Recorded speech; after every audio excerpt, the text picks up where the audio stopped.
Welcome to Sweet Life Beat Life. We hope this video helps. You start by stopping power, remove the battery or unplug the clock so the mechanism stays still. Once done, open the case. Remove the bezel or unscrew the back and place screws and washers in a small container. Make sure to photograph the dial and hand positions.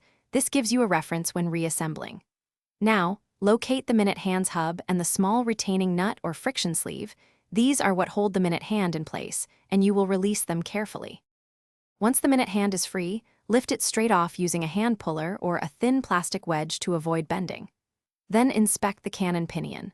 The hollow shaft the minute hand fits on for wear or damage. Worn splines cause slipping.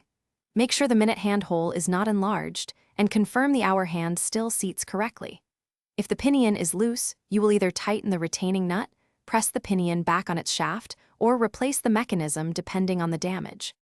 To finish, align the minute hand to the photographed reference and press it squarely onto the cannon pinion until snug. Make sure the hour hand clears it by a hair's breadth. Reinstall the bezel and restore power, then observe 1 full hour for consistent movement and correct chiming.